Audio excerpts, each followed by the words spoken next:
Isang mayamang lalaki ang pumayag sa isang kasalang pinagkasunduan, kumbinsido na ikakasal siya sa isang hindi kaaya-ayang babae. Nang hindi man lang nakita ang mukha niya, pumayag siya sa kasunduan. Ang lahat ng nasa paligid niya ay bumubulong tungkol sa kanyang belo, palihim na nagtatawanan at nagpapalitan ng mapanuksong tingin. Ngunit nang mabunyag ang katotohanan, ang buong silid ay natahimik sa pagkabigla. Bago tayo lumusong sa buong kwento, huwag kalimutang mag-subscribe at sabihin kung saan kayo nanonood. Ang kalangitan sa ibabaw ng Hastings Estate ay madilim at puno ng makakapal, gumugulong na ulap.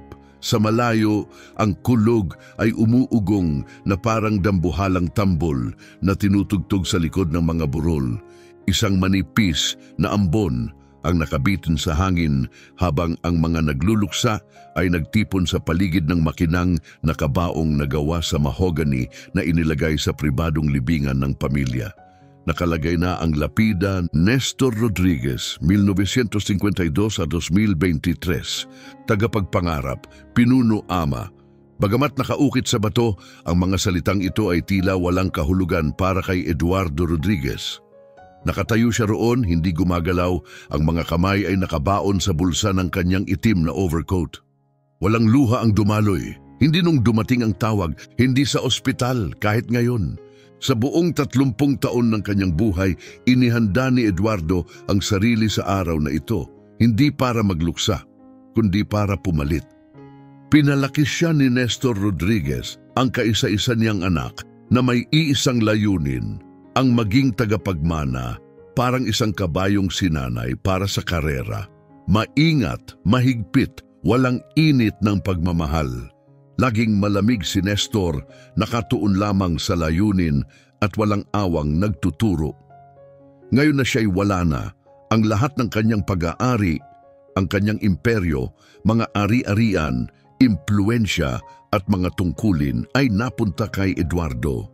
Nagtapos ang libing sa tahimik na mga panalangin at mahihinang pag-iyak ng mga kamag-anak at kasosyo sa negosyo. Habang ang iba ay dahan-dahang nag-alisan, nanatili si Eduardo, tahimik na pinapanood habang ibinababa ng mga trabahador sa sementeryo ang kabaong. Tinatrato ito na parang isa lamang gawain sa mahabang listahan. Lumapit si Eleanor, ang kanyang ina, nang walang ingay, marahang inihahawak ang kanyang kamay sa braso ni Eduardo. Napakaliit niya sa tabi ng kanyang anak, marikit ngunit halatang pagod. Gusto niyang nakatayo ka ng buong dangal, bulong niya. Hindi sumagot si Eduardo, hindi niya nararamdamang karapat-dapat siya. Pakiramdam niya ay parang isang puppet na hinihila ng mga hindi nakikitang tali. Kinagabihan, nagtipon ang pamilya sa Grand Library ng estate. Umupo si Eduardo sa ulo ng isang mahabang mesa na gawa sa walnut sa ilalim ng isang napakalaking chandelier.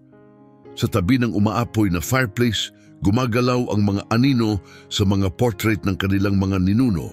Nilinaw ni Mr. Grant, ang matandang abogado ng pamilya na may maliit na salamin at matalas na British accent, ang kanyang lalamunan at binuksan ang isang makapal na folder na nakabalot sa balat.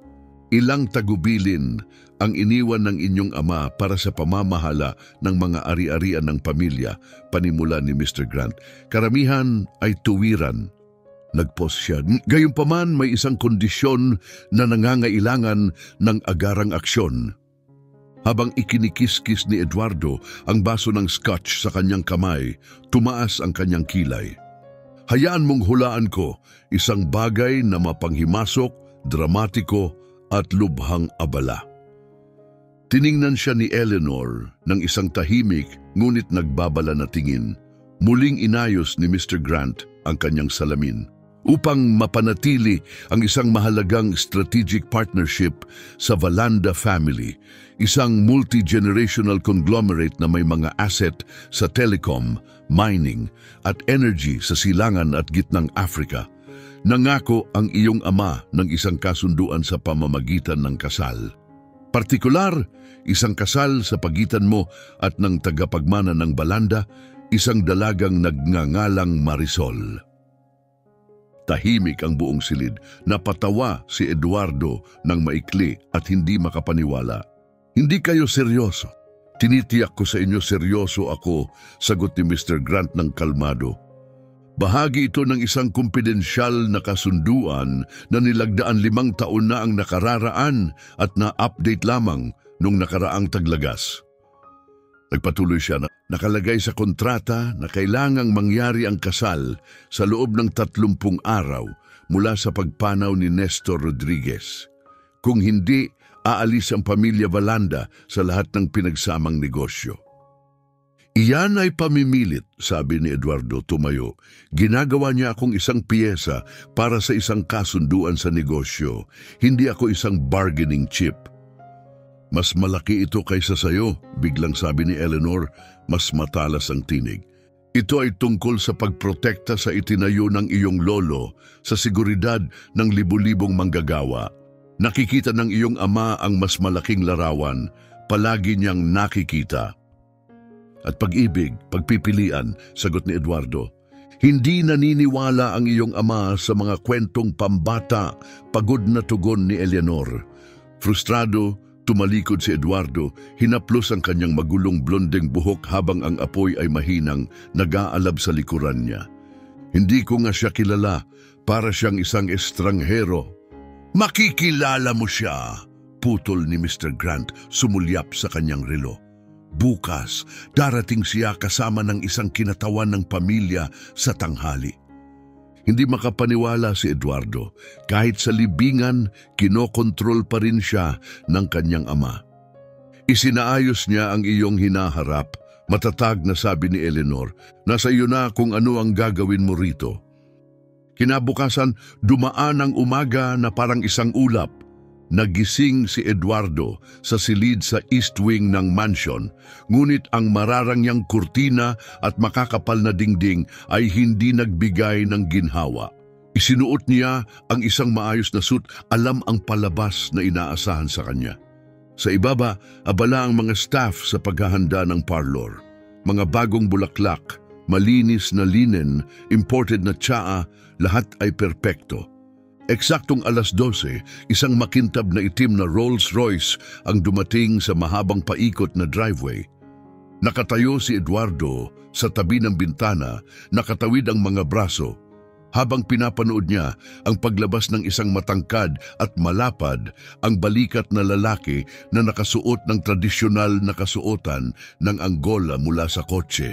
Sumunod sa kanya ang isang babae na nakasuot ng mahabang manggas at mataas ang kwelyong dark green na damit. Ang mukha ay lubusang natatakpan ng itim na chiffon veil. Kumilos siya ng may tahimik na kariktan. Ang kanyang mga hakbang ay magaan, halos dumudulas sa lupa. May kakaibang katahimikan na bumabalot sa kanya. Sinalubong sila ni Eduardo sa drawing room, nakasuot ng manipis na maskara ng paggalang. Ipinakilala ng lalaki ang kanyang sarili bilang si Ambassador Nicolas Aquino, tiyuhin ni Marisol. May mahinahon at may pinagmamalaking tono ang kanyang boses at ang kanyang asal ay diplomasya ang bawat kilos. Nagsalita siya tungkol sa pamana, lahi at pagkakaisa. Kaunti lamang sa mga ito ang pumasok sa isipan ni Eduardo. Tahimik na nakaupo si Marisol sa tabi ng kanyang tiyuhin. Maayos na nakatiklop ang mga kamay sa kanyang kandungan. Nagsasalita lamang siya kapag tinatanong. Ang kanyang boses ay kalmado, neutral at kahangahangang tiyak.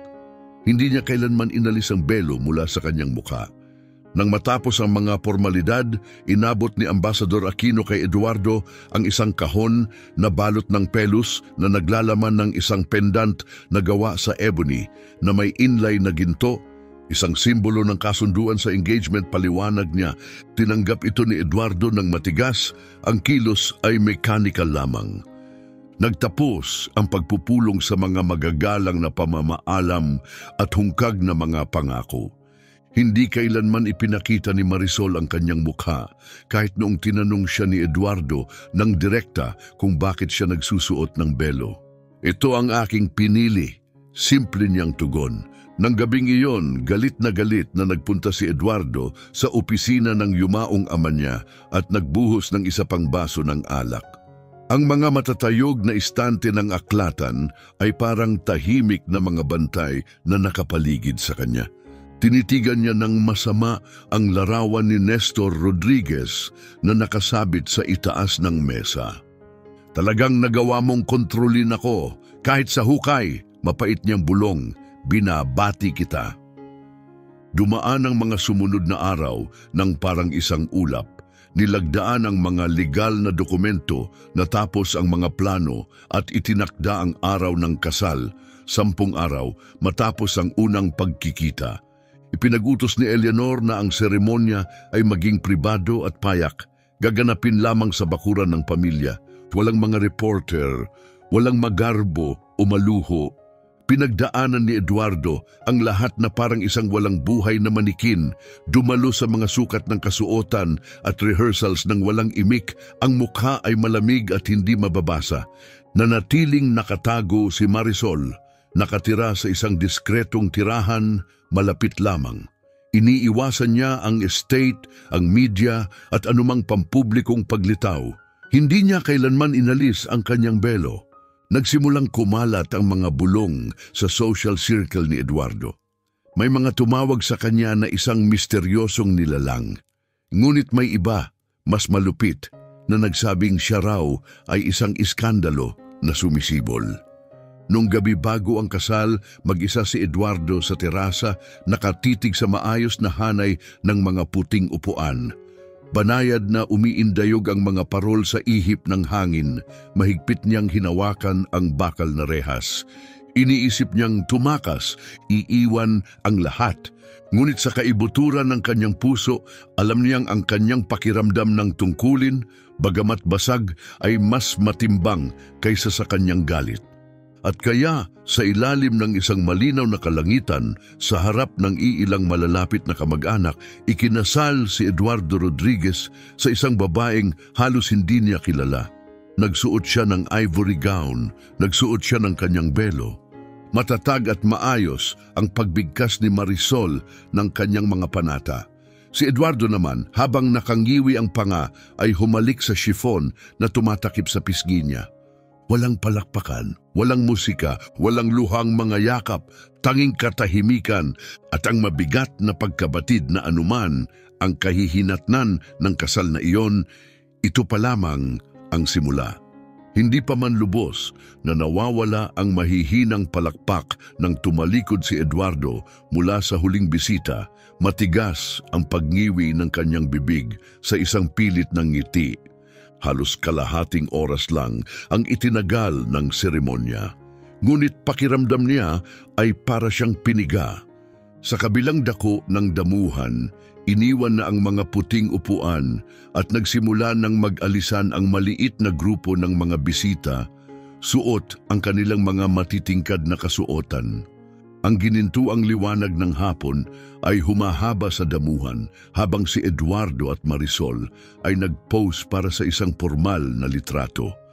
Nakatayo si Eduardo ng matigas, si Marisol ay tahimik sa kanyang tabi, balot sa kanyang ivory na damit at itim na chiffon. Ang muka ay hindi pa rin nakita. Nang hilingin ng photographer ang isa pang larawan, isang kuha kung saan magkaharap sila, sandaling nag-atubili si Eduardo. Tiningnan niya si Marisol na ang belo ay bahagyang lumilipad sa malumanay na hangin. Ang kanyang tindig ay kasing kalmado at maayos gaya ng dati. Sa halip, humarap muli siya sa kamera, mahigpit ang panga at tumunog ang shutter. Nang gabing iyon, lumipat ang pagtanggap sa loob ng Grand Ballroom. Nagniningning ang mga chandelier sa itaas at mainit ang kislap ng mga kandila sa silid. Maingat na tumutugtog ang isang string quartet sa tabi ng malaking marble fireplace. Ang mahahabang hapag, pinalamutian ng mga puting rosas at kumikislap na kristal ay napapalibutan ng piling mga bisita, mga malalayong kamag-anak, mga kasosyo sa negosyo at mga prominenteng tao sa lipunan. Formal at maiksi ang kanilang mga pag-uusap at hindi maitago ang kuryosidad sa likod ng kanilang magagalang ng ngiti. Sa ulo ng hapag, nakaupo si Eduardo katabi ang kanyang bagong asawa. Bagamat isang di nakikitang pader ng katahimikan ang nakapagitan sa kanila. Nananatiling poised si Marisol, marahan ang pagkakapatong ng kanyang mga kamay sa kanyang kandungan. Hindi man lang tinikman ang pagkain sa kanyang plato. Hindi niya inalis ang kanyang belo kahit sa pag-inom ng inialok na champagne. Sa gitna ng mga bisita, naglipa na ang mga bulungan. Siguro siya'y isang ermitanyo, bulalas ng isang babae na may halong paghamak ang tinig. Narinig ko na aksidente daw siya at nasugatan, bulong naman ng isa na nakikimahimahim na parang isang lihim. O baka naman may mas malala pa siyang itinatago. Narinig ni Eduardo ang bawat salita. Sanay na ang kanyang tainga sa bawat bulong, bawat pangungutya. Mahigpit niyang hinawakan ang kanyang baso ng alak, nilulunok ang anumang nais isagot. Pagkatapos ng lahat, ano nga ba ang kanyang masasabi? Hindi niya rin alam ang higit pa sa nalalaman nila. Ang misteryong bumabalot kay Marisol ay kasing labis ng pagkabigo ni Eduardo tulad ng pagka-fascinate ng lahat ng tao sa paligid nila. Nang sa wakas ay tumingin siya sa direksyon ni Marisol. Nakita niya itong kalmadong nilalagyan ng butter ang isang tinapay, walang pakialam sa mga bulong-bulungan na umiikot sa buong silid. Wala man lang bakas ng pagkailang sa kanyang kilos. Para bang hindi niya naririnig ang chismis o mas malala pa, inaasahan na niya ito mula pa noong simula. Maya-maya, habang pinupuno ng musika ang ballroom at nagsimulang magsayawan ang mga magkapareha, nanatili si Eduardo sa mesa, hawak ang kanyang inumin, tahimik na pinagmamasdan ang lahat. Nakipagpalitan si Marisol ng ilang magagalang na tango sa isang matandang babae sa kabilang panig ng silid, ngunit bihira siyang magsalita sa buong gabi. Pati ang biyahe nila mula sa seremonya patungong resepsyon ay puno ng alanganing katahimikan na nababasag lamang ng mahinang ugong ng gulong ng limusin sa graba. Nang sumapit ang hating gabi, mahinang ipinaalam ng isang butler sa kanila na handa na ang kanilang pribadong suite. Tumayo si Eduardo ng parang isang makina at inialok kay Marisol ang kanyang braso gaya ng hinihingi ng etiketa. Tinanggap ito ni Marisol nang walang pag-aatubili, magaan ang kanyang paghawak at magkasama silang umalis sa ballroom. Sa kanilang paglakad, kasabay ng pag-ugong ng seda ng kanyang damit, sumunod ang mga bulong-bulungan na parang anino. Ang kanilang suite ay nasa hilagang bahagi ng estate, malayo sa iba pang mga kwarto. Maganda ito. Mataas na mga bintana, antigong mga kasangkapan, isang engranding kama na may 4 na poste at nababalutan ng umaagos na ivory na tela. May mahinang apoy na nagbabaga sa isang sulok at isang tray ng champagne at tsokolate ang naghihintay sa kanila. Pumasok si Eduardo muna, itinapon ng walang pakundangan ang kanyang jacket sa isang upuan. Sumunod si Marisol, halos walang ingay ang kanyang mga hakbang sa malambot na karpet. Pagharap niya kay Marisol, ramdam ni Eduardo ang bigat ng buong araw sa kanyang balikat. "Balak mo bang isuot yan habang buhay?" Tanong niya, itinuro ang belo. Dahan-dahan niyang inalis ang kanyang mga guantes, isang daliri sa bawat pagkakataon. "Hanggang sa ako'y maging handa," simpleng sagot niya. Napatawa si Eduardo, tuyot at mapait. Handa saan? Para ipakita ang isang madilim na lihim o nag-e-enjoy ka lang sa laro na ito? Maingat na inilapag ni Marisol ang kanyang mga guwantes sa vanity at humarap sa kanya. Sa pamamagitan ng manipis na tela ng belo, nakita ni Eduardo ang kanyang mga matang, kalmado siyang pinagmamasdan. "Hindi ito laro, Eduardo, at wala akong itinatagong dapat mong ipag-alala, Anya. Siguro para sa'yo," sagot ni Eduardo ng may inis. "Pero ako ang nakatayo sa tabi ng isang misteryosong babae na pinag-uusapan ng lahat. Ako ang pinagtatawanan nila. Wala kang ideya kung gaano kasakit iyon." Bahagyang tumango si Marisol, mahinahon ang tinig. Kung mas mahalaga sa iyo ang opinyon ng mga estranghero kaysa sa taong nasa harapan mo, marahil ay kailangan mong pag-isipan kung ano talaga ang kahulugan ng kasalang ito. Mas malakas ang tama ng mga salita niya kaysa inaasahan ni Eduardo. Bubukas sana ang kanyang bibig para sumagot, ngunit walang lumabas na salita. Sa halip, pinanood niya si Marisol habang ito'y tumalikod, marahang tinatanggal ang kwintas mula sa kanyang leeg. Bumalik sa katahimikan ng silid, ang tanging naririnig ay ang mahinang pagpitik ng apoy at ang malumanay na tunog ng alahas na tumatama sa marmol. Bumuhos si Eduardo ng isang baso ng whiskey, ininom ito ng isang lagukan at naglakad patungo sa kabilang dulo ng suite.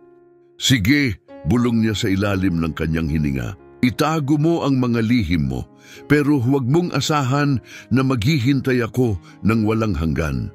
Hindi sumagot si Marisol.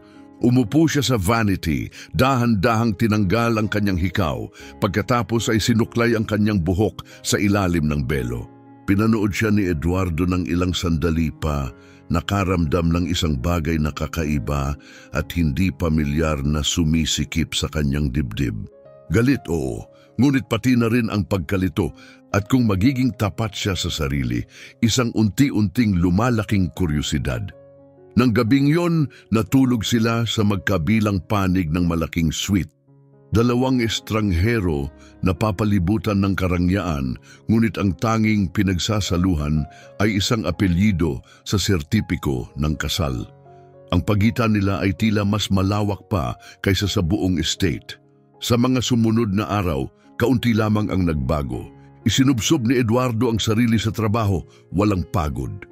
Umaalis siya ng maaga tuwing umaga at bumabalik ng hating gabi. Pinupuno ang kanyang araw ng mga pagpupulong, kontrata at walang katapusang mga papel.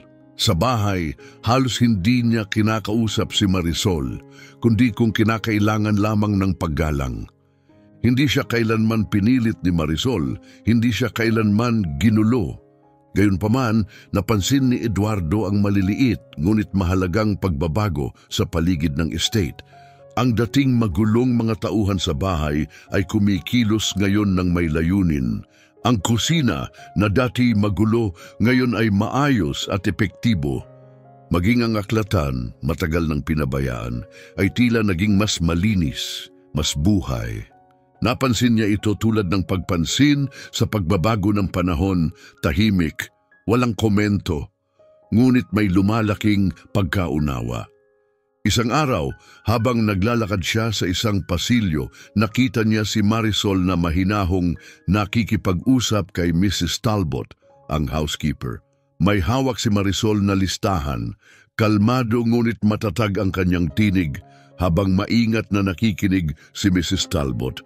Nang mapansin siya ni Marisol, isang magalang na tango lamang ang ibinigay niya. Ibinigay din ni Eduardo ang tango, bagamat matigas, at nagpatuloy sa paglakad nang hindi nagsasalita. Isang hapon naman, habang pinipilit niyang ayusin ang isang komplikadong merger agreement sa maliwanag na pag-aaral, napuno siya ng frustrasyon. Hindi niya maintindihan ang isang mahalagang talata sa kontrata. Mumurahin sana niya ang papel nang marinig niya ang isang mahinang tinig sa likuran. "Pwede ba ako?" sabi ni Marisol. Paglingon niya, nakita niya si Marisol na nakatayo sa pintuan, may hawak na isang nakasarang libro. Suot niya ang isang simpleng damit at ang kanyang belo ay mas manipis ngayon. Nagpapakita na ng kanyang balangkas ng mas malinaw. "Hindi ito ang larangan mo," sabi ni Eduardo. Hindi naman galit pero malinaw na hindi humihingi ng tulong. Ngunit lumapit pa rin si Marisol. "Siguro hindi," sabi niya, "pero nabasa ko ang proposal. Ang problema ay hindi ang mga numero, nasa paraan ng pagkakasulat ng talatang ito." Yumuko si Marisol, itinuturo ng kanyang naka-gloves na daliri ang isang linya sa dokumento. Ang parira lang ito, subject to discretion, ay nag-iiwan ng masyadong maraming kawalang katiyakan, kalmado niyang sinabi. Kaya sila nag-aalangan. Kahit labag sa kanyang kalooban, lumapit si Eduardo para tumingin. Tama siya. Paano mo naman nalaman yon? Tanong niya, tunay na nagtataka. Nagbabasa ako, sagot niya ng simple. Tinitigan siya ni Eduardo, pilit na binabasa ang kanyang ekspresyon sa kabila ng belo. Ngunit si Marisol ay tumalikod na, hawak ang isang aklat sa kamay. Palinawin mo ang pagkakasulat, maging tiyak, makukuha mo ang kasunduan. Anya bago siya lumisan, iniiwan si Eduardo na nakatulala. Isang kakaibang kaba ang sumiksik sa dibdib niya. Maya-maya, mag-isa sa kanyang opisina, hindi niya maiwasang balik-balikan ang sinabi ni Marisol at ang paraan ng kanyang pagsasalita. Hindi malakas, hindi mapilit, ngunit matatag, tiyak at matino. Hindi na tila hadlang ang belo. Ito ngayon ay naging isang bugtong na hindi niya alam kung gusto niyang lutasin o kung natatakot siyang tuklasin ang katotohanan sa likod nito. Lumipas ang mga araw matapos ang maikling tagpong iyon sa gitna ng isang hindi maipaliwanag na katahimikan. Hindi naiwasan ni Eduardo na mapansin ang banayad na presensya ni Marisol sa buong bahay. Hindi lamang dahil sa merger na tinulungan siya nitong ayusin, bagamat matapos niyang sundin ang payo ni Marisol, naging maayos ang daloy ng kasunduan. May mas malalim pa, ang mga pasilyo ay hindi na umuugong ng kaguluhan. Ang mga tauhan ng bahay ay gumalaw na ngayon nang may tahimik na kahusayan na dati hindi naroon. Ang mga dati kinakabahan na empleyado ay kumikilos ngayon ng may kumpiyansa na parang sila'y bahagi ng isang buhay na sistema kaysa sa isang naghihingalong dinastiya. At gayunpaman, nanatiling isang palaisipan si Marisol. Paminsan-minsan, maririnig ni Eduardo ang kanyang mahinahong tinig na nagbibigay ng malinaw na utos sa mga tauhan sa kusina, nakikipag-usap tungkol sa schedule ng hardinero o nagkokompirma ng mga delivery sa butler. Hindi siya kailanman sumisigaw, hindi siya humihingi ng kapangyarihan, hindi niya inaangkin ang pamumuno. Tahimik niya itong inaayos, tiyak at maingat, palaging nakatago sa ilalim ng kanyang belo. Nang hawakan si Eduardo sa kanyang lumang mga gawi, bahagi ng katigasan ng ulo, bahagi ng takot na hindi niya matukoy. Patuloy siyang nagbabad sa kanyang opisina mula sa pagsikat ng araw, gumugugol ng mahabang oras sa mga papel at negosasyon, kumakain mag-isa sa mga malalayong silid o nagpupunta sa lungsod sa dahilang negosyo. Ngunit madalas nahuhuli niya ang sarili na iniisip si Marisol, iniisip ang paraan ng kanyang pagtuturo sa kanya tungkol sa kontrata at ang tiwala at kapanatagan na dala niya. Sa mga pagpupulong, lumilipad ang isipan niya, iniisip kung ano ang sasabihin ni Marisol kung nabasa niya ang isang partikular na bahagi. Ang pagka-realize na iyon ay labis na ikinairita ni Eduardo. Dapat sana si Marisol ay isang pasanin, isang sapilitang tungkulin, ngunit sa halip, unti-unti siyang pumapasok sa kanyang isipan. Isang gabi, pagbalik niya mula sa isang huling pagpupulong sa downtown, nadaanan niya ang library at napahinto. Narinig niya ang mahinang tunog ng piano, banayad at alanganin sa simula, pagkatapos ay lumalakas. Dahil sa kuryosidad, bahagya niyang binuksan ang pinto at sumilip. Nandoon si Marisol, nakaupo sa grand piano. Ang kanyang mga daliri ay dumudulas sa mga keys, lumilikha ng isang himig na puno ng damdamin. Suot niya ang isang simpleng gray na damit at sa ilalim ng mainit na ilaw, ang kanyang belo ay tila mas manipis, halos makita na ang kanyang anyo.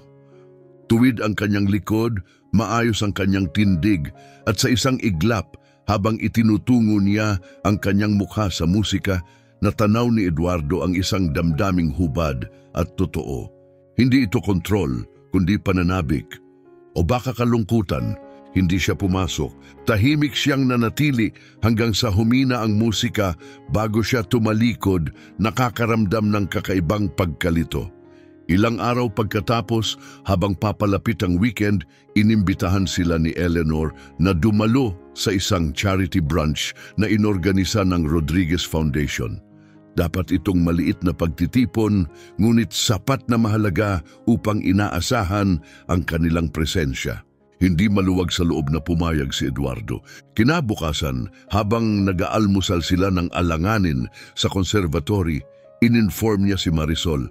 Inaabangan tayo ng 12:00, sabi niya ng malamig. Hindi mo kailangang magsalita ng marami, basta andoon ka lang. Hindi agad sumagot si Marisol. Pagkatapos kalmado niyang sinabi, maghahanda ako. Hindi niya alam kung ano ang reaksyong inaasahan niya, galit, pagtutol o pagsuway. Ngunit nanatiling mahinahon si Marisol, walang ipinakitang emosyon kundi payapang pagtanggap. Nakatayo roon si Eduardo ng ilang sandali, hindi sigurado kung dapat pa siyang magsalita bago siya umalis na may inis sa sarili dahil sa pag-asang magsasabi pa si Marisol ng higit pa. Sa brunch, dumating si Marisol matapos si Eduardo. Suot ang isang dumadaloy na dark teal na gown na may mahahabang manggas at mataas na kwelyo. Ang kanyang belo kapareho ng kulay ay may maselang burda sa mga gilid. Lumakad siya sa tabi ni Eduardo ng natural, hindi naghahanap ng atensyon, ngunit imposibleng hindi mapansin. Gaya ng inaasahan, nagsimula ng bumuo ng maliliit na grupo ang mga bisita sa terasa at mga landas ng hardin. Ang kanilang mga pag-uusap puno ng kuryosidad at panghuhusga. Nanatili si Eduardo malapit sa bar, hawak ang kanyang inumin, bumabati lamang kapag kinakailangan. Si Marisol naman, laging mahinahon, nagbibigay lamang ng magagalang na tango, bihira magsalita. Narinig niya ang mga bulong sa paligid. Nagtatago pa rin, sabi ng isang babae sa likod ng kanyang makinang na clutch. Baka hindi siya marunong mag-Ingles, bulong ng isa pa. O baka sadyang ayaw niyang magsalita. Mahigpit na hinawakan ni Eduardo ang kanyang baso. Tumalikod siya, handang sumagot ng matalim, ngunit bago pa siya makagalaw, marahan siyang hinawakan ni Marisol sa braso. Isang napakahinang haplos, halos hindi maramdaman, ngunit sapat na upang siya ay mapatigil. Magsasalita sila kahit ano pa ang mangyari, mahinang sabi ni Marisol. Lumingon si Eduardo sa kanya, sa pagkakataong ito ay tunay na tinitigan siya, pilit binabasa ang kanyang nakatagong ekspresyon. Ang nakita lamang niya ay katahimikan, isang hindi matitinag na kapanatagan na, kanyang napagtanto ay nagmumula hindi sa kawalang pakialam, kundi sa karanasan. Nang gabing iyon, habang nagsasalo sila ng isa pang tahimik na hapunan na may makikintab na silverware at mahahabang katahimikan, sa wakas ay tinanong ni Eduardo, hindi ka ba naaapektuhan sa mga sinasabi nila? Tumingala si Marisol sa kanya, walang pagmamadali. Ang mga sinasabi nila ay hindi na bago sa akin, sagot niya ng simple. Nananatili ang kanyang mga salita kay Eduardo matagal pagkatapos nilang maghiwalay ng gabing iyon. Habang mas marami siyang oras na ginugugol malapit kay Marisol, mas luminaw sa kanya. Ang katahimikan ni Marisol ay hindi kawalan. Ito ay isang anyo ng lakas. Ang paraan ng kanyang presensya nang walang paghingi ng tawad, ang paraan ng kanyang maingat na pakikinig bago magsalita, at ang paraan ng hindi niya pagpapakita ng pagkabahala sa paghatol ng iba. Ito ay hindi mga katangian ng isang natatakot. Ito ang mga palatandaan ng isang tao na dati nang minamaliit at natutunan na ang pasensya, ang pinakamalakas na kalasag. Isang umaga, habang nire-repaso ni Eduardo ang mga update sa partnership nila sa Valanda habang nakaupo sa dining room, nagmumura siya sa frustration sa walang katapusang mga proposal. Hindi niya napansin ang pagpasok ni Marisol hanggang sa magsalita ito. May isang hindi maayos na pagkakasulat dyan, sabi niya, tinuturo ang screen. Nakisimangot si Eduardo. Binasa mo ito? Tanong niya, nagulat. Humingi ako ng kopya, sagot ni Marisol, kalmado. Napakurap si Eduardo, nalilito. Bakit? Dahil bahagi rin ito ng pamana ng aking pamilya, sagot niya, ang tinig ay payapa, hindi depensibo. Sandaling natahimik si Eduardo, muling tumingin sa dokumento. Muli, tama siya. Kinagabihan, hindi niya alam kung bakit iniutos niya sa kanyang assistant na simulan ang pagpapadala ng ilang partikular na ulat kay Marisol. Marahil dahil masyado nang mahalaga ang kanyang mga obserbasyon upang balewalain. Marahil dahil napapagod na siyang magkunwaring wala siyang lugar sa tabi niya. O marahil gusto niyang makita kung ano ang magagawa ni Marisol kung bibigyan siya ng tunay na kapangyarihan. Sa mga sumunod na linggo, unti-unting nagkaroon sila ng ritmo, hindi pinag-uusapan ngunit parehong inangkop. Mas natural na silang nagbabahagi ng espasyo kung hindi man mainit. Madalas silang maghapunan ng magkasama, minsan nagpapalitan ng opinyon tungkol sa balita. Minsan tahimik lamang na nagsasalo. Nagsimulang humingi si Eduardo ng kanyang payo tuwing gabi sa mga trabaho. Si Marisol naman kusang nagbibigay ng kanyang opinyon kahit hindi hinihingi. Napansin niya ang maliliit na bagay kung paano niya inaayos ang mga sariwang bulaklak sa isang simpleng florera sa tabi ng bintana. Kung paano siya nagiiwan ng tasa ng tsaa sa kanyang mesa pagkatapos ng mahahabang pagpupulong. Kung paano marahang gumagalaw ang kanyang belo kapag siya ay natatawa sa tuyong biro ng butler. Ang distansya sa pagitan nila ay unti-unting lumiit, hindi sa mga dramatikong hakbang, kundi dahan-dahan, halos hindi halata. Ngunit nanatili pa rin ang belo, palaging ang belo. Isang gabi, matapos ang isang nakakapagod na araw na puno ng magkakasunod na negosasyon, bumalik si Eduardo sa bahay at nakita si Marisol na nakikipag-usap kay Mrs. Talbot sa foyer. Inabot sa kanya ng housekeeper ang isang maliit na bungkos ng mga sariwang halamang gamot mula sa hardin. Hindi ko alam na mahilig kang magluto, sabi ni Eduardo nang hindi iniisip. Lumingon si Marisol, hawak ang mga halamang gamot. Mahalaga sa akin ang maayos na pagpapakain sa mga tao, sagot niya, magaan ang tinig. Napangisi si Eduardo. At akala ko ang misyon mo ay pahirapan ako gamit ang mga sikreto mo. Sandaling inakala niya na nakita niyang ngumiti si Marisol sa ilalim ng tela. Lumitaw ang lambing sa kanyang mga mata. Hindi kita pinahihirapan, Eduardo, mahina niyang sabi. Ikaw ang gumagawa niyan sa sarili mo. Nang gabing iyon, tumayo si Eduardo sa harap ng pinto ng silid-pahingahan ni Marisol nang halos 1 minuto, nag-aalangan kung kakatok ba siya. Sa huli, lumakad na lamang siya palayo, bumalik sa kanyang sariling kwarto, nakahiga sa ilalim ng mabigat na kisame, nag-iisip kung paano posible na makaramdam ng ganito kalapit sa isang taong halos hindi pa niya ganap na kilala. At inisip niya higit kailanman kung ang misteryong suot ni Marisol ay isang kalasag upang protektahan ang sarili o isang regalong ibinibigay niya pa isa-isa upang makita kung karapat-dapat ba si Eduardo malaman ang kanyang katotohanan. Pagsapit ng Oktubre, ang mga puno sa driveway ng Hastingbury Estate ay sumabog sa matitingkad na kulay ng ginto, amber at crimson. Lumamig na ang hangin, dala ang simoy ng papalapit na taglamig at lumiit na ang mga oras ng liwanag ng araw.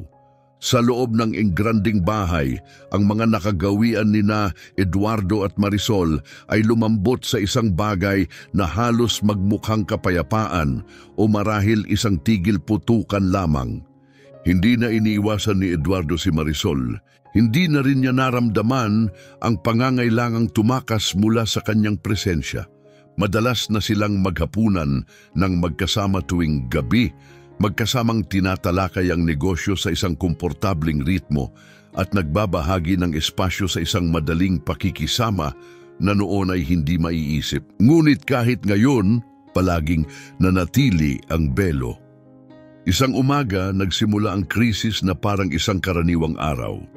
Nakaupo si Eduardo sa kanyang opisina, nire-review ang pinakahuling update tungkol sa Delcor merger. isang napakahalagang pagkuha para sa kinabukasan ng imperyo ng Rodriguez. Ginugol niya ang maraming buwan sa pag-aalaga sa kasunduang ito, maingat na bumubuo ng suporta sa board, dinadaanan ang mga sensitibong aspeto ng kultura at pinapakinis ang maraming politikal na detalye. Maselan at nakakapagod na trabaho, ngunit kinakailangan.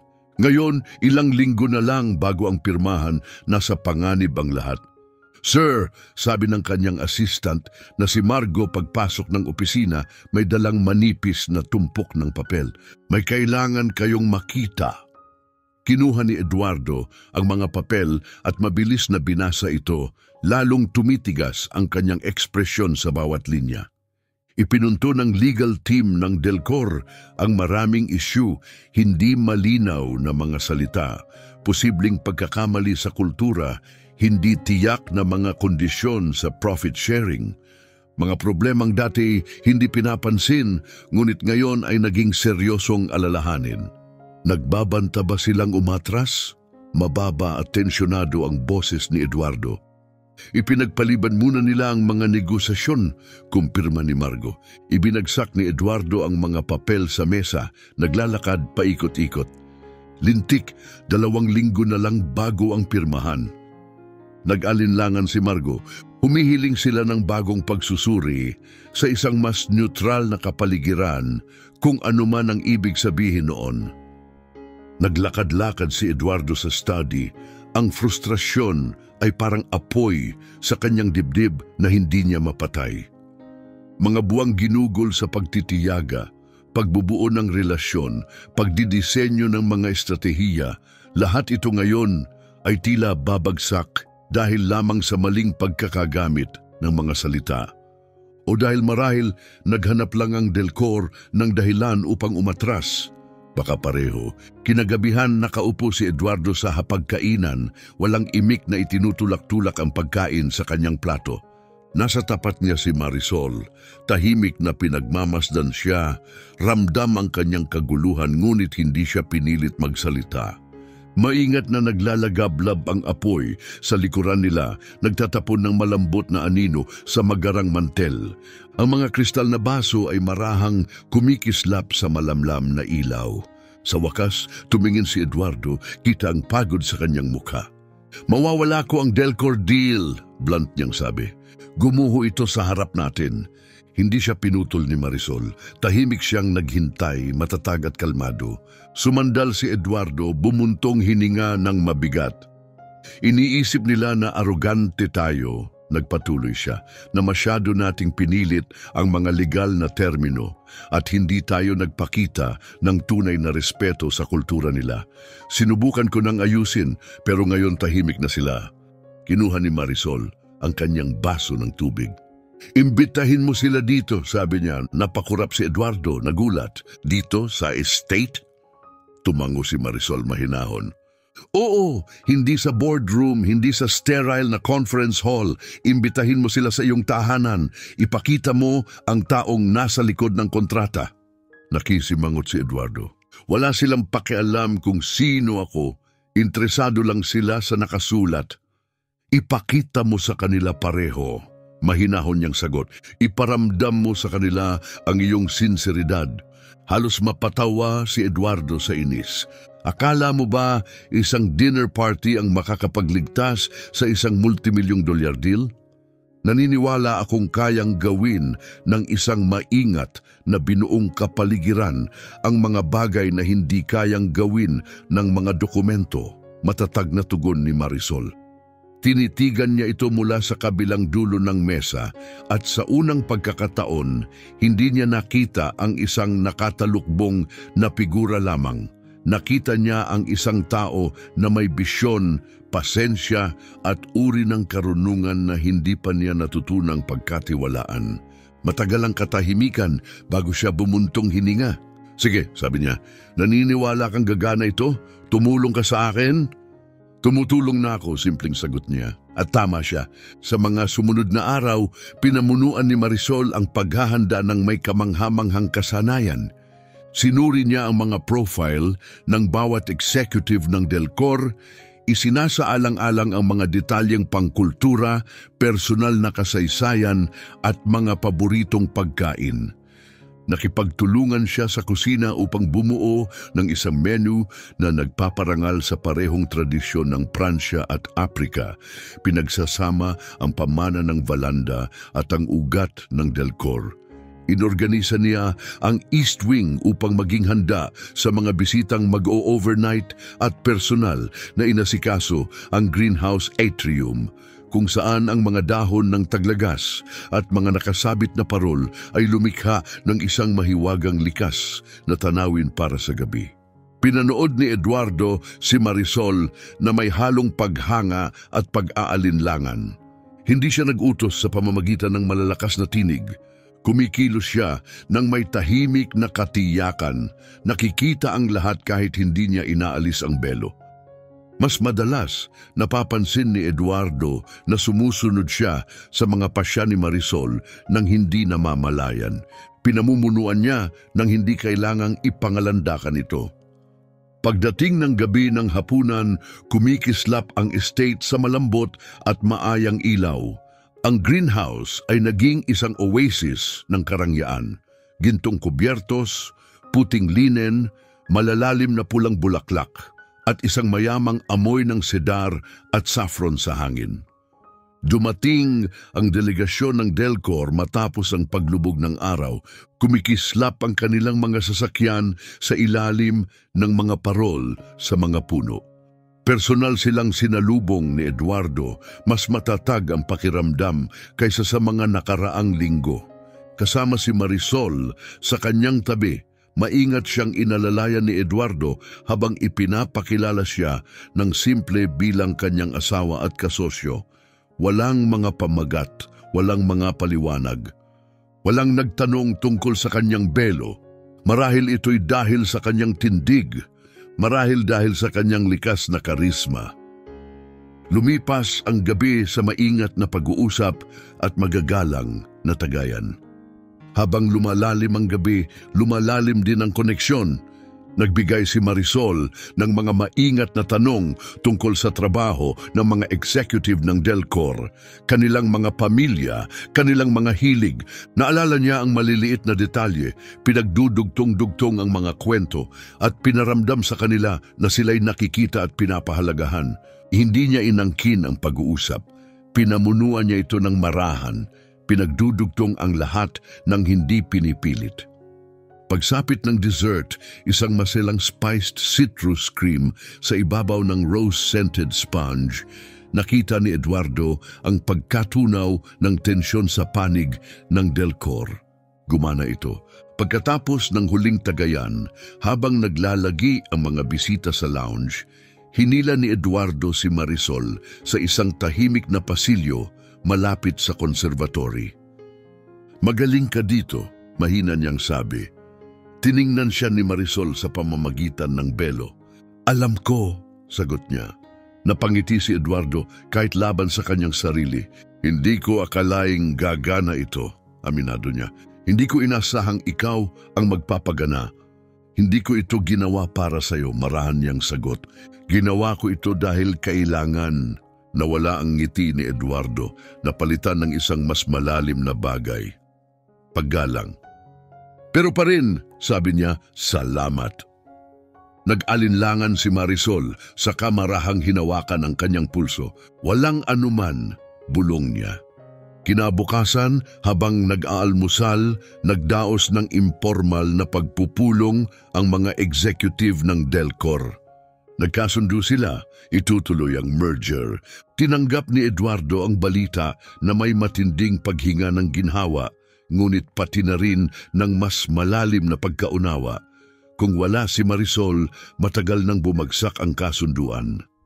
Sa pagpupulong ng board, pinuri ng ilang direktor ang kanyang diplomasya. Tinanggap niya ang mga papuri ng maayos, ang makintab na tagapagmana na inaasahan nila. Ngunit sa loob, alam niya kung sino talaga ang nararapat sa kredito. Nang gabing yon, matapos ang mga pagpupulong at selebrasyon, bumalik si Eduardo sa estate. Nakita niya si Marisol na nakaupo sa tabi ng bintana ng library.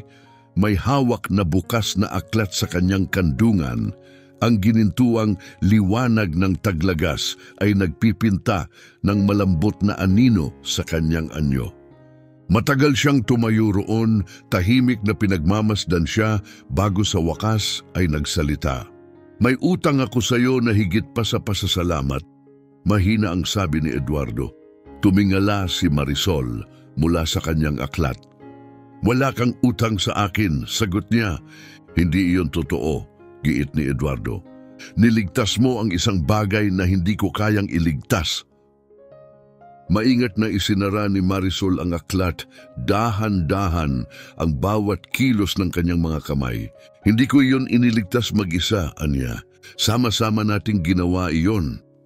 Lumapit si Eduardo ngunit huminto, ilang hakbang pa lamang pinipigil ng kawalang katiyakan. Bakit mo ginawa ito, Marisol? Tanong niya. Bakit ka lubusang nagpakasangkot sa isang kasunduang hindi mo naman kailangang pahalagahan ng personal? Nag-isip si Marisol bago sumagot. Dahil hindi lamang ito tungkol sa isang kasunduan, sabi niya. Ito ay tungkol sa pagtatayo ng isang bagay na magtatagal. Ang mga pundasyon ay kasing tibay lamang ng mga taong handang sumuporta sa mga ito. Bumagsak si Eduardo sa upuang kaharap niya, ramdam ang pagod, ngunit parang gumaan ang kanyang dibdib. Marahil ay maling pagkakakilala ang ginawa ko sa iyo, sabi niya. Marahil nga, sagot ni Marisol na may bahagyang pagiling ng ulo. Sa unang pagkakataon, sa loob ng ilang linggo, yumuko si Eduardo pasulong, hindi lamang sa katawan, kundi pati sa intensyon. Pwede ba kitang makausap pa ng matagal? Tanong niya. Nag-alinlangan si Marisol saglit pagkatapos ay tumango. Ginugol nila ang buong gabi sa pag-uusap. Habang unti-unting nauupos ang apoy sa fireplace, nagiging baga na lamang ang liwanag. Lumitaw ang kanilang usapan lampas sa negosyo. Nagkuwento sila ng mga alaala sa pagkabata ng mga tag-araw ni Marisol sa Luanda, ng mahigpit na pag-aaral ni Eduardo sa Switzerland, ng kalungkutan ng paglaki na puno ng mga inaasahan at ng bigat ng palaging pagmamasid ng iba. Nang sila ay nagpaalaman, si Eduardo ay nagtagal sa pintuan ni Marisol. Ayaw agad na putulin ang sandali. Kinabukasan, nagising siya na may kakaibang nararamdaman, isang pag-asam na hindi niya maipaliwanag. Nandoon pa rin ang belo, ngunit may bagong tumubo sa pagitan nila, tiwala, marahil, o ang marupok na simula nito. Lumubos ang taglagas sa Hastings Estate. Ang mga hardin na dati makulay ay naging banayad na ginto at kulay abo. Tinakpan ng mga dahon ang mga batong landas at ang mga fountain ay nagmirror sa malamig at maputlang kalangitan.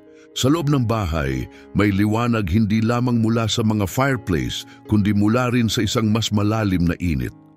Simula noong hapunan kasama ang Delcor, iba na ang tingin ni Eduardo kay Marisol. Hindi na siya isang palaisipan na kailangang lutasin, kundi isang presensya na kanyang inaasahan.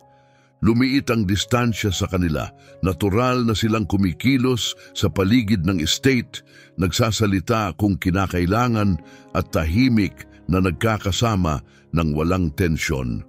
Ang belo ay nanatili, ngunit nagbago na ang kahulugan nito. Hindi na ito hadlang, ito na lamang ay bahagi ng ritmo na kanilang natagpuan. Subalit sa labas ng estate, bulag pa rin ang mundo sa pagbabagong iyon. Sa paningin ng iba, nakita lamang nila ang isang mayamang puting bilyonaryo na ikinasal sa isang may belo at mahinhing babaeng itim. At maling binigyang kahulugan ang kanyang dignidad bilang pagkamapagtanggol. Lumakas ang media, sumulpot ang mga kolum ng chismis at mga artikulo online. The Billionaire's Bride, What is she hiding?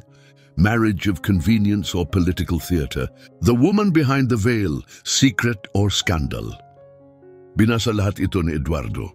Tinanggihan niya ito ng publiko, ngunit ramdam niya ang bigat ng bawat salita. Si Marisol, gayunpaman, ay hindi nagbigay ng komento. Nang tanungin niya kung naaapektuhan ba siya, sumagot si Marisol ng simple, hindi na ito bago. Ngunit si Eduardo ay hindi kailanman natutong tiisin ang ganoong paraan tulad ni Marisol. Umabot sa sukdulan ang lahat sa isang high-profile charity gala sa London. Matagal nang naka-schedule ang event bago pa ang merger, bago pa ang kasal, at ito ang unang malaking paglabas muli ng Rodriguez Foundation sa mata ng publiko. Ang venue ay ang Royal Orpheum, isang magarbong lokasyon na puno ng mga elitista, media at mga politiko. Handa na ang mga kamera. Nag-alinlangan si Eduardo kung dadalhin si Marisol. Ayaw niyang ilantad siya sa mga hindi karapat dapat makakita sa kanya.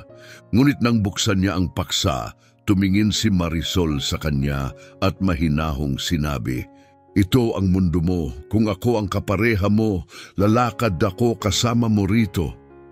Dumating si Marisol sa gala na suot ang isang itim na gown na may ginintuang burda na kumikislap sa ilaw ng mga chandelier. Ang kanyang belo ay manipis, ngunit sapat pa ring nagkukubli sa kanyang mukha, maayos na nakapin sa balikat. Tumayo siya sa tabi ni Eduardo na may effortless na kariktan, hindi naghahanap ng atensyon, ngunit hindi rin nagtatago. Nang sumiklab ang mga kamera, hindi siya pumikit o nag-alinlangan. Binati niya ang mga bisita ng malumanay na salita at magalang na tango, nanatiling isang marangal na enigma buong gabi. Maayos ang takbo ng gabi hanggang sa dumating ang keynote speech. Si Lord William Ashcroft, isang lumang kakilala ng ama ni Eduardo, ang umakyat sa entablado. Sa una, nagsalita siya tungkol sa pamana at kawanggawa. Ngunit pagkatapos, na may mapanghamong sulyap sa mesa ni Eduardo, binago niya ang tono. Sa panahon ngayon, sabi ni Ashcroft, kailangang maging maingat tayo na huwag ipagkamali ang bago bilang progreso. Payat ang kanyang ngiti. Hindi lahat ng kasal na mabilis na buo ay matalino at hindi lahat ng maskara ay nagtatago ng marangal na puso. May ilang mahihinang tawa ang umalingaw-ngaw sa silid. Nagkuyom ang panga ni Eduardo na natiling hindi gumagalaw si Marisol sa kanyang tabi. Nagpatuloy si Ashcroft, lalong pinapalalim ang insulto. Nabubuhay tayo sa panahon, Anya, na mas pinapahalagahan ang anyo kaysa sa substansya at ang mga tradisyon tulad ng makitang nakalantad ang mukha ng isang bride ay itinuturing ng lipas. Sapat na iyon. Tumayo si Eduardo. Kalma ang kanyang kilos ngunit matindi ang epekto. Lumakad siya patungong entablado, mabagal ngunit determinado. Namutla si Ashcroft sa kanyang paglapit. "Hindi ko alam," sabi ni Eduardo, matatag ang tinig ngunit matalas. "Nalayunin ng gabi ngayon ang insultuhin ang aking asawa sa ilalim ng kunwaring paggalang sa tradisyon." Tahimik ang buong silid. Nagpaliwanag si Ashcroft nanginginig. "Ang ibig ko lamang sabihin," pinutol siya ni Eduardo. "Ang ibig mong sabihin ay ang tradisyon mo ay napaka-brittle na hindi nito kayang yakapin ang presensya ng isang babaeng pinili ang dignidad kaysa sa palabas. Ang ibig mong sabihin, progreso lamang ay binibilang kapag komportable ito para sa iyo." Humarap siya sa buong silid. Ang boses ay bahagyang lumakas, nangingibabaw sa katahimikan. "Ang asawa ko ay nagpakita ng higit na dangal, katalinuhan at tapang kaysa sa sino man dito ngayong gabi, pati ako." Tiningnan niya ang mga tao, hinahamon sila sa katahimikan. Kung ang kanyang belo ang bumabagabag sa inyo, ito ay dahil ito ay refleksyon ng isang bagay na kinatatakutan ninyo sa inyong mga sarili. Pagkatapos ay humarap siya kay Marisol, iniabot ang kamay. "Tayo na." Walang pag-aatubili, tinanggap ni Marisol ang kanyang kamay. Magkasama silang lumakad palabas ng gala, hindi na lumingon pabalik. Umupo si Eduardo pabalik sa kanyang upuan, dahan-dahang huminga palabas. "Hindi ko kayang hayaang pagsalitaan kanya ng ganoon," sabi niya. "Hindi kapag ikaw ay nagpakita ng pawang biyaya at lakas." Maayos na ipinatong ni Marisol ang kanyang mga kamay sa kanyang kandungan. Mahalaga iyon, anya. Maingat siyang pinagmasdan ni Eduardo. Ano ang mahalaga? Na nakita mo ako, sagot niya, na hindi mo kailangang makita ang aking mukha para maunawaan kung sino ako. Nag-alinlangan siya. Hindi ko pa alam ang lahat tungkol sa iyo, Marisol, aminado niya. Pero alam ko na sapat na para malaman kong mas higit pa ang nararapat sa iyo kaysa sa mga akala ng mundo. Nang muling nagsalita si Marisol, ang kanyang boses ay malumanay ngunit matatag. At ngayon, nagsisimula ka ng maintindihan kung bakit ako nagsusuot ng belo. Tumango si Eduardo, ramdam ang bigat ng kanyang napagtanto. Hindi ako nagtatago, patuloy ni Marisol. Pinipili ko kung paano ako makikita. Tinitigan siya ni Eduardo, ang tanging bahagi ng kanyang mukha na hindi natatakpan ng belo, at mahina niyang sinabi, "Kaya maghihintay ako hanggang piliin mong ipakita sa akin ang iba pa." Nanatili silang magkasama sa katahimikan, ngunit ito ay hindi na isang alanganing katahimikan. Ito ay isang mas banayad, mas matatag na uri ng katahimikan, puno ng tiwala kaysa ng pag-aalinlangan. Sa labas, hinampas ng hangin ang mga bintana, ikinalat ang mga huling gintong dahon sa mga damuhan ng estate. Nagbago ang lahat sa pagitan nila. Ang ritmo ng kanilang mga buhay ay nagbago. Banayad ngunit hindi maikakaila. Bagaman umuugong pa rin ang eskandalo, ang walang humpay na atensyon ng media, ang mga walang katapusang espekulasyon, hindi na ito pinapayagan ni Eduardo na kontrolin siya. Nagmamatyag ang mga photographer sa mga tarangkahan, sumisigaw ang mga headline ng mga teorya, ngunit hindi na niya ito pinapansin. Hindi na siya nagpapanggap na nagmamalasakit. Tunay na wala na siyang pakialam.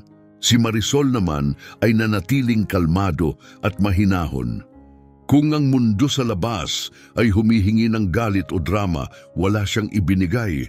Sa halip, nilampasan niya ang bawat araw na may tahimik na lakas na dati hindi maunawaan ni Eduardo, ngunit ngayon ay lalo siyang hinahatak papalapit. Napansin niya ang maliliit na detalye sa pagkatao ni Marisol, kung paano niya binabati ang hardinero tuwing umaga nang may tunay na init, kung paano niya hinihikayat ang mga taga-kusina na gumamit ng lokal na produkto, ang mga detalyadong tala na iniiwan niya para sa mga tagapamahala ng bahay upang maging mas maayos ang operasyon ng estate. Hindi hinangad ni Marisol ang atensyon, ngunit naging tahimik siyang sentro ng buong kabahayan. Ang estate na minsang inakalang walang buhay ni Eduardo ay unti-unting nababago, nagiging isang tahanan. At si Marisol ang tila naging pintig ng kanyang puso. Ang mga pagbabago kay Eduardo ay dahan-dahan, halos hindi pansin sa una. Mas tumatagal siya sa almusal kahit hinihila siya ng trabaho. Mas maingat siyang nakikinig sa bawat salita ni Marisol.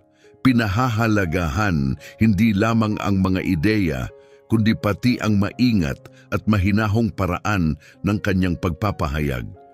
Inimbitahan niya si Marisol na sumali sa mga pag-uusap tungkol sa mga bagong proyekto. Hindi lamang tungkol sa pagsasanib ng mga kumpanya, kundi pati sa mga kawanggawang gawain, pundasyon para sa pamana, at mga inisyatiba para sa edukasyon. Sa una, inakala niyang magdadalawang isip si Marisol. Ngunit tahimik itong pumasok sa bawat papel, hindi bilang bisitang inalok ng puwang, kundi bilang isang taong karapat-dapat nang naroon mula pa noon. Isang maulan na hapon, magkatapat silang nakaupo sa South Gallery, may kalat na mga papel sa pagitan nila. Pinagdedebatehan ni Eduardo ang lokasyon para sa bagong inisyatiba sa sining. Pumapabor siya sa isang lugar sa distrito ng Pananalapi. Maingat na nakinig si Marisol sa kadahan-dahang umiling. Makatuwiran, sabi niya, pero malilimutan din.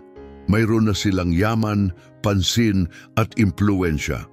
Kung nais mong maging makabuluhan ang proyektong ito, ilagay mo ito kung saan mababago nito ang pananaw ng mga tao sa sining at sa kanilang sarili. Umupo si Eduardo pabalik, pinagninilayan ang kanyang mga sinabi.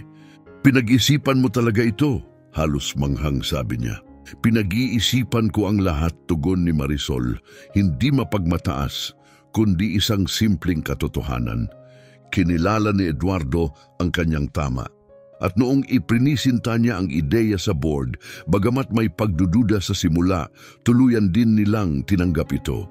Sa mga susunod na araw, lumalim ang kanilang pagiging komportable sa isa't isa. Naglakad-lakad sila sa hardin at sa mga kakahuyan sa gilid ng estate.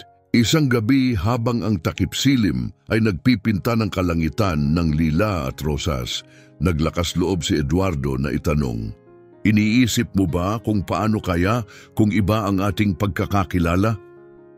Tahimik na naglakad si Marisol bago sumagot. Dati, pag-amin niya, nung lahat ay tila mas mahirap. At ngayon, marahang tanong ni Eduardo, tumingin si Marisol sa nalalapit na dilim. Ngayon iniisip ko na kung ano ang nagiging tayo, mahinang tugon niya. Lumingon si Eduardo, dama ang init sa kanyang dibdib. Ano ang nakikita mo? Tanong niya. Bahagyang tumagilid si Marisol na sa pawan ng huling liwanag ang balangkas ng kanyang mga tampok sa likod ng belo. Isang bagay na nararapat alagaan, sagot niya. May mga sandali na ngayon na sabik si Eduardo na makita ang buong mukha ni Marisol, hindi mula sa pagkainip o pagkamausisa, kundi mula sa mas malalim na pagnanasa para sa isang ganap na koneksyon. Ang belo ay hindi na isang sagabal. Bahagi na ito ng kanyang kwento, bahagi ng kanyang lakas. Natuto na si Eduardo na basahin ang emosyon ni Marisol sa kanyang mga mata, sa kanyang kilos, sa banayad na pagtagilid ng kanyang ulo. Ngunit kahit ganoon, lumalalim ang pananabik, hindi para sa kumpirmasyon ng kanyang kagandahan, kundi para sa isang mas malalim na antas ng tiwala, isang tiwalang ibinibigay ng buong buo kapag pinili na ni Marisol na ipagkaloob ito. Isang gabi habang magkasamang nakaupo sa aklatan at nire-review ang mga updates sa kanilang mga proyektong pangkawanggawa, tumingin si Eduardo kay Marisol ng buong pag-iisip. Alam kong sinabi kong maghihintay ako, panimula niya, mababa at matatag ang tinig. At seryoso ako noon, pero gusto kong maintindihan mo, hindi ako naghihintay dahil kailangan mo pa akong kumbinsihin. Isinara ni Marisol ang folder na nakapatong sa kanyang kandungan na natiling nakahinto ang kanyang mga kamay. Kitang-kita kita, patuloy ni Eduardo. Marahil hindi sa paraang hinihingi ng mundo, pero nakikita ko kung sino ka at nagtitiwala ako sa iyo. Hindi agad sumagot si Marisol. Sa halip, marahan niyang inabot ang maliit na espasyo sa pagitan nila at ipinatong ng magaan ang kanyang kamay sa kamay ni Eduardo. Alam ko, sabi niya, kaya ako ay halos handa na. Hindi na siya nagbigay pa ng karagdagang paliwanag, ngunit nanatili ang kanyang mga salita kay Eduardo hanggang sa gabi. Habang naghahanda ang estate para sa susunod na malaking okasyon, isang winter gala bilang pagdiriwang ng tagumpay ng edukasyonal na pundasyon na pinalawak ni Marisol. Iginiit ni Eduardo na dapat kilalanin si Marisol para sa kanyang naging kontribusyon. Ngunit tinanggihan ni Marisol ang maging sentro ng atensyon. Hindi pa, tahimik ngunit matatag niyang sinabi, hayaan mo munang makita nila ang gawa bago nila makita ang babae. Iginagalang ni Eduardo ang kanyang desisyon at lalo pa itong nagpatindi sa kanyang paghanga sa kanya. Nang dumating ang gabi ng gala, nakatayo si Eduardo sa ilalim ng malawak na hagdanan, binabati ang mga bisita, mga artista, dignitaryo, tagapagturo at mga patrono. Kumikinang ang silid sa ilaw ng kandila, pinalamutian ng mga bulaklak ng taglamig sa mga kulay ng pula, krema at ginto. Puno ng musika at halakhak ang hangin, ngunit hindi pa lumalabas si Marisol. Tumingin si Eduardo sa orasan, saka muling tumingin sa hagdanan, pinipigilan ng kanyang umaasang damdamin. Wala namang ipinangako si Marisol. At pagkatapos, nagbago ang silid. Hindi ito malakas, hindi ito dramatiko. Ito ay tila isang sama-samang paghinga, isang katahimikan na kumalat sa buong bulwagan habang lahat ng mga mata ay lumingon sa hagdanan. At nandoon siya. Sa unang pagkakataon, si Marisol ay walang belo. Nakabihis siya ng isang damit na malalim na kulay esmeralda. Ang tilay dumadaloy ng elegante habang siya'y naglalakad. Sumasalamin sa liwanag sa bawat hakbang. Kumikinang ang kanyang balat sa ilalim ng mga chandelier. Ang kanyang mga tampok ay mahinahon at maipagmamalaki. Ngunit ang kanyang mga mata, ang matatag at malamlam na kulay abo niyang mga mata, ang siyang humuli sa buong silid. Bumaba siya ng hagdanan ng may kalmadong kumpiyansa, hindi naghahanap ng paghanga kundi pag-aangkin ng kanyang presensya. Hindi ito pagkamakasarili ang pumuno sa silid kundi lakas. Marami ng magagandang babae ang nakita ni Eduardo, ngunit hindi niya kailanman nasaksihan ang isang sandaling ganoong katahimik ngunit makapangyarihan, isang sandaling buong-buo na kanya. Lumapit siya kay Eduardo at nang makarating siya sa kanyang tabi, mahina niyang sinabi, "Bakit ngayon?" Tahimik na tinugunan ni Marisol ang kanyang titig at sumagot, "Dahil panahon na." Humarap si Marisol sa mga panauhin at nagsimulang magsalita. "Alam kong marami sa inyo ang nagtaka kung bakit ko piniling takpan ang aking mukha. Malinaw at matatag ang kanyang tinig. May ilang naniwalang ito'y dahil sa kahihiyan o lihim. Ngunit ang katotohanan ay mas simple. Nakatutok ang buong silid sa bawat salitang kanyang binibigkas. Gusto kong makilala hindi dahil sa aking anyo, kundi sa aking mga paniniwala, sa mga bagay na aking binuo at sa mga prinsipyo na aking pinaninindigan." Patuloy niya. Walang tensyon sa katahimikang sumunod, tanging paggalang. Sa isang mundo na mabilis humusga batay sa nakikita, pinili kong magpakilala sa ibang paraan. At ngayong gabi, nais kong pasalamatan ang mga tumingin ng mas malalim. Lumapit si Eduardo sa tabi niya, mababa, ngunit matatag ang tinig. "Kitang-kita kita," mahina niyang sinabi. "Kitang-kita kita simula't simula pa." Ang natitirang bahagi ng gabi ay lumipas na may hindi inaasahang init. Lumibot si Marisol sa bulwagan ng may tahimik na kumpiyansa. Ang mga dating nagdududa sa kanya ay ngayon ay lumalapit na may tunay na paggalang. Ang mga dating bulong-bulungan ay napalitan ng tahimik na paghanga. Sa tabi niya nalaman ni Eduardo nang walang pag-aalinlangan. Ang babaeng ito ay hindi na lamang ang pinili ng kanyang ama para sa kanya. Siya ang babaeng pinili niya para sa kanyang sarili, buong puso at kalayaan. Kinagabihan, nakatayo sila sa balkonahe na tanaw ang mga hardin, habang ang niyebey malumanay na bumabagsak sa paligid. "Tama ka," sabi ni Eduardo, ang kanyang hiningay naglalaro sa malamig na hangin. "Kailangan muna nilang makita ang gawa." Marahan siyang sumandal si Marisol sa kanya. At ngayon, mahinang bulong niya, makikita na rin nila ang lahat ng iba pa. Hinalikan ni Eduardo ang kanyang sentido at sa unang pagkakataon mula nang sila'y pinag-isa, wala nang anumang pagitan sa kanila. Wala nang belo, wala nang harang. Tanging ang bukas na langit, ang banayad na pag-ulan ng niyebe at ang tahimik na katiyakan ng pagmamahalan ng dalawang pusong dati magkaibang iba at ngayoy may nabuong tunay at malalim na ugnayan. Ang niyebe ay dumikit sa mga bintana ng Hastings Estate na parang maselang puntas. Nilalatag ang mundo sa labas ng isang malambot, walang putol na kaputian. Ganap nang dumating ang taglamig, ngunit ang katahimikan na dala nito ay hindi hungkag. Ito ay puno, gaya ng lupang nagpapahinga sa ilalim ng niyebe, nangangalap ng lakas para sa pagdating ng tagsibol. Sa loob ng bahay, mainit ang ningas ng mga apoy sa mga apuyan. Malumanay na nagliliwanag ang mga sulok ng pagbabasa at mga bulwagan na pinakintab ng makintab. Hindi na ito isang bahay na nagmumulto ng lumang pamana. Ito ay humihinga kasabay ng dalawang kaluluwa sa kanyang sentro. Mula ng gala, lahat ay nagbago, hindi sa isang malakas na pagsabog, kundi sa isang tahimik ngunit tiyak na paraan.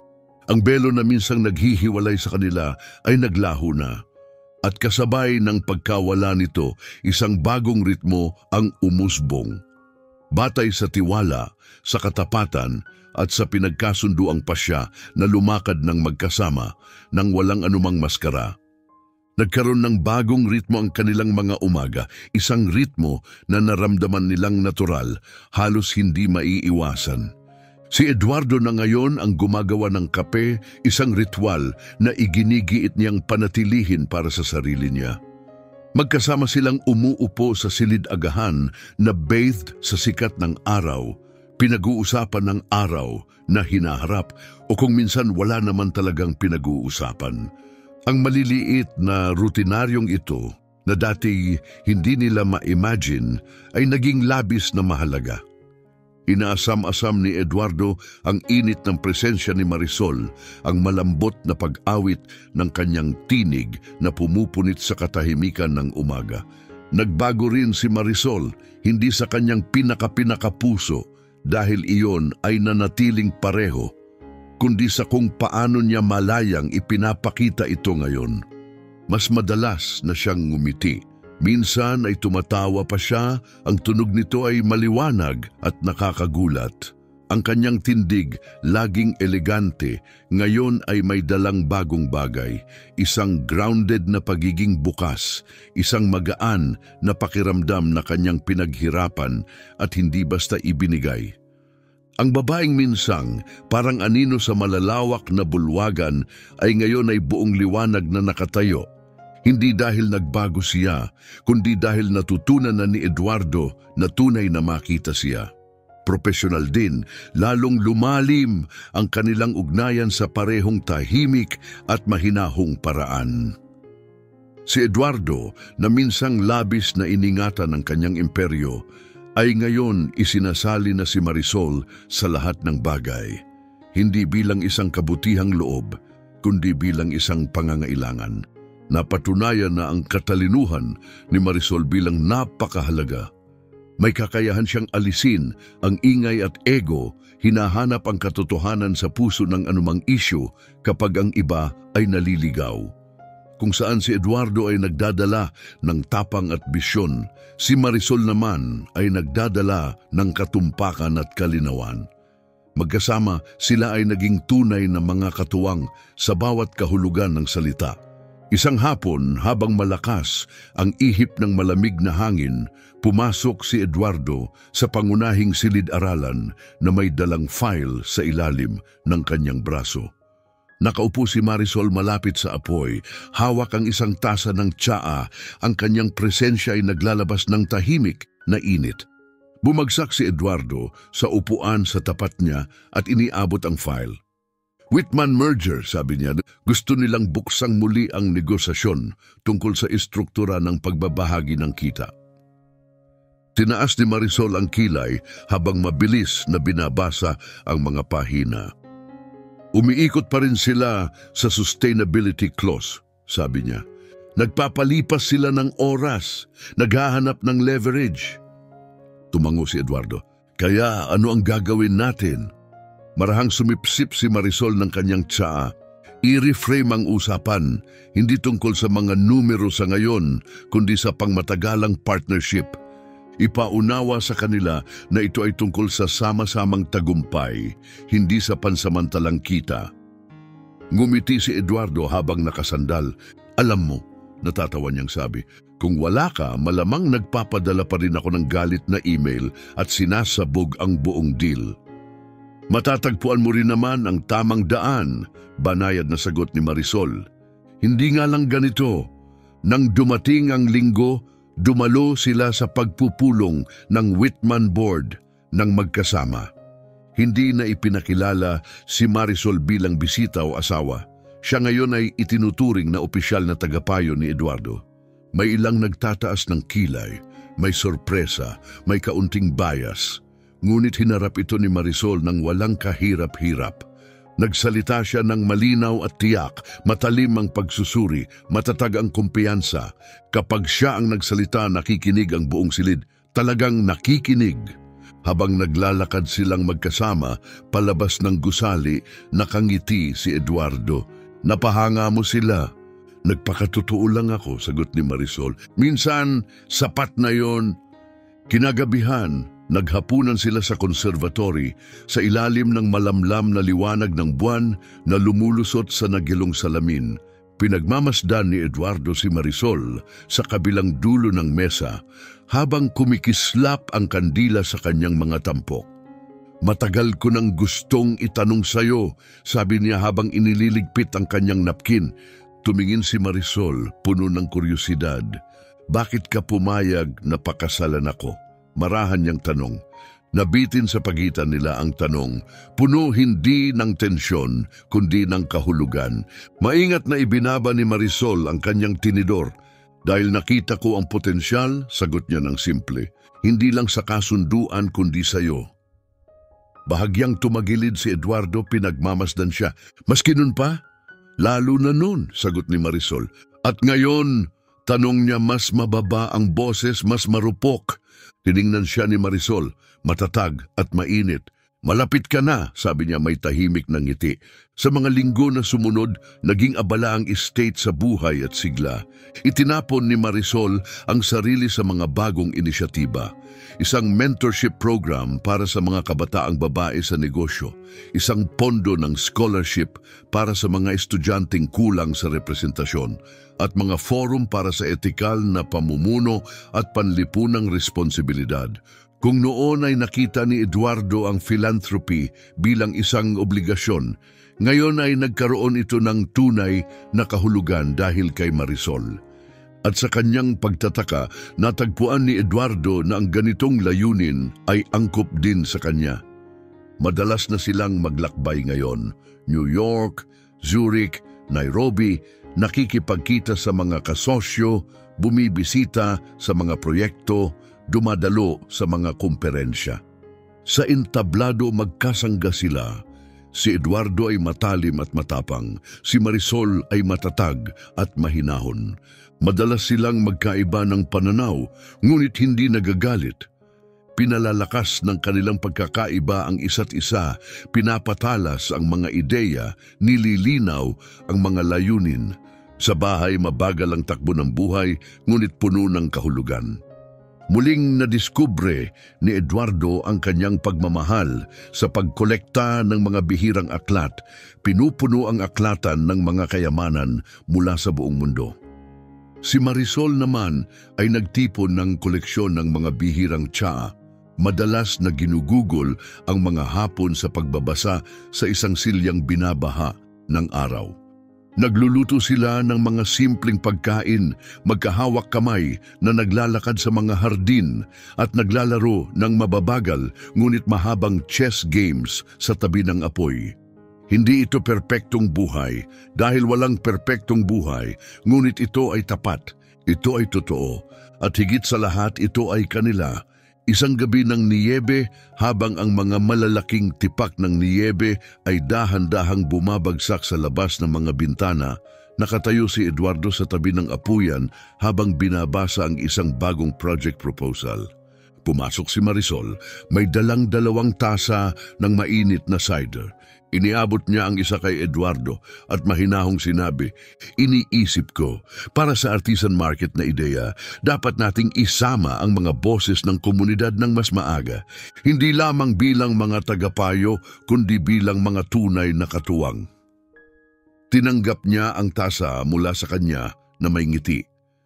5 hakbang na naman ang iniisip mo kaysa sa akin, sabi niya ng may init.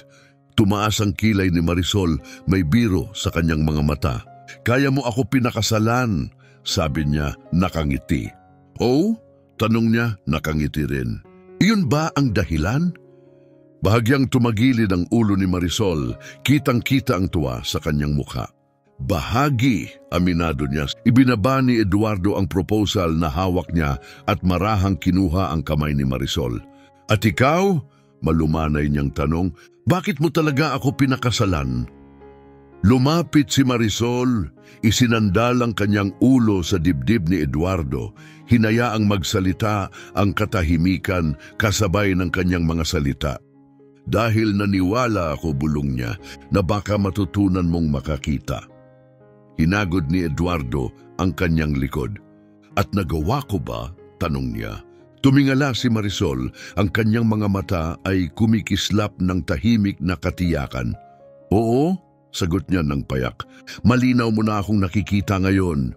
Unti-unting lumubog sa isang komportabling katahimikan ng kanilang pag-uusap habang pinagmamasdan nila ang apoy na naglalaro sa apuyan. Bumalik sa alaala ni Eduardo kung sino siya noon, isang galit, saradong tao, nabibigatan sa mga inaasahang hindi niya pinili, napapaligiran ng mataas na pader na siya mismo ang nagtayo. At naisip niya si Marisol, ang babaeng hindi sinira ang mga pader na iyon, kundi matiyagang naghintay, matatag at matiisin, hanggang siya mismo ang pumiling ibaba ang mga ito. Makalipas ang ilang araw, tinawag ni Eduardo ang buong senior leadership ng Rodriguez Group para sa isang espesyal na pulong. May bulong-bulungan sa boardroom, puno ng sabik at kuryosidad tungkol sa anunsyo. Matapos ang mga karaniwang ulat, tumayo si Eduardo sa harap ng mesa. Bago pa man may makalabas, bumaling siya kay Marisol at nagsalita, matatag ang boses. Bago tayo magtapos, panimula niya, nais kong kilalanin ang isang tao na higit pa sa isang tagapayo sa likod ng mga eksena. Tumigil siya sandali, ang tingin niya ay matatag. Ang kanyang pananaw ang gumabay sa halos lahat ng mahahalagang desisyon natin nitong nakaraang 6 na buwan. Ang kanyang bisyon, integridad at walang kapagurang dedikasyon ang nagpatatag at nagpabuti sa atin. Iniunat niya ang kanyang kamay kay Marisol.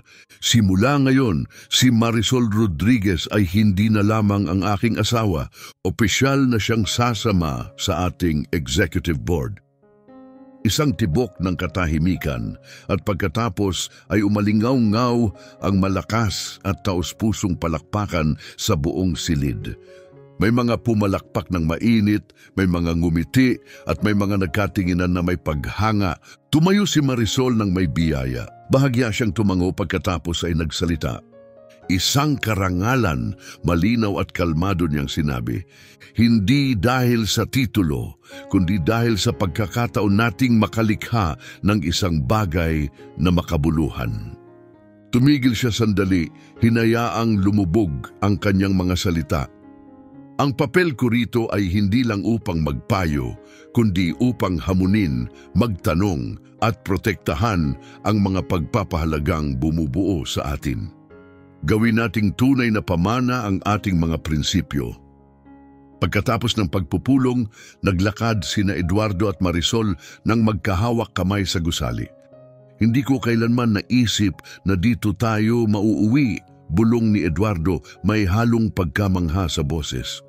Ni ako rin, sagot ni Marisol, pinisil ang kanyang kamay. Pero naniniwala akong nakabuo tayo ng isang bagay na karapat-dapat pagtuunan ng paniniwala. Ngumiti si Eduardo, ramdam ang init sa kanyang dibdib. Mas maganda pa sa lahat ng aking pinangarap. Kinagabihan, bumalik sila sa estate at tumayo sa balkonahe sa ilalim ng kalangitang puno ng mga bituin. Kumikislap ang mga ilaw ng lungsod sa malayo, isang malambot na liwanag sa abot tanaw. Ang katahimikan sa pagitan nila ay hindi hungkag. Puno ito ng lahat ng kanilang nabuo, lahat ng kanilang pinili. Yumakap si Eduardo kay Marisol, hinila siya palapit. Ano man ang mangyari, mahina niyang sinabi, handa ako basta kasama kita. Tumingala si Marisol, ang kanyang mga mata ay sumasalamin sa liwanag ng mga bituin. Magkasama, sabi niya, at doon, sa ilalim ng walang katapusang kalangitan ng taglamig, sa puso ng isang tahanang minsang naging pabigat, dalawang kaluluwa ang nakatayo ng magkatabi, hindi na dahil sa obligasyon, kundi dahil sa tiwala, respeto at pag-ibig na umusbong, hindi mula sa panlabas na anyo, kundi mula sa pagpiling tunay na makita ang isa't isa.